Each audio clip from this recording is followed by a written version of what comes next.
Quiero explicaros una historia de sexo que durante un rato seguramente va a parecer que no es de sexo.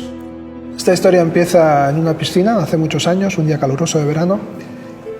Una piscina que yo no conocía y que al no conocerla me llevé la sorpresa que al tirarme de cabeza resulta que había menos agua de la que yo pensaba y la cabeza golpeó contra el suelo, de manera que se dobló el cuello, se produjo una lesión medular y desde entonces, pues, por ejemplo, me desplazo en silla de ruedas y necesito apoyos para todas las actividades cotidianas.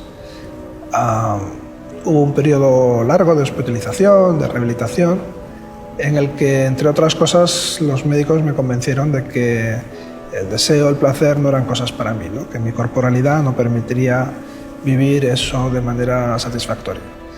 Entonces, pues un poco intenté apartar eso de mi vida, ¿no? Pero fue un intento bastante vano porque yo estaba en plena adolescencia, en aquel entonces tenía 13 años cuando tuve el accidente y siempre estuvo presente, ¿no? Este pensamiento, esta pulsión, esta necesidad sexual, ¿no? De manera que según fueron pasando los años fui pues, intentando abrir otras posibilidades. Yo no podía explorar mi cuerpo por mí mismo y busqué apoyo en profesionales, en prostitutas, que me ayudasen a explorar mi cuerpo, a saber qué sentía, cómo sentía.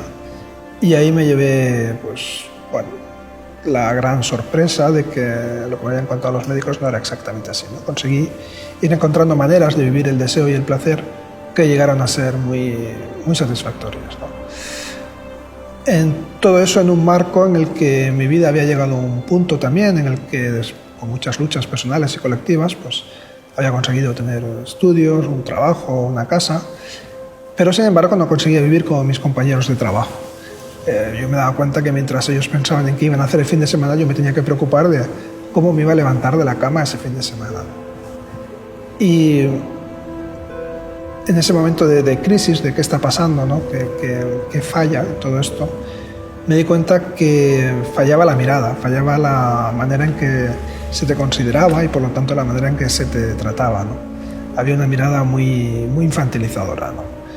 Y a los niños básicamente lo que hay que hacer es protegerles, ¿no? Por encima de su libertad personal.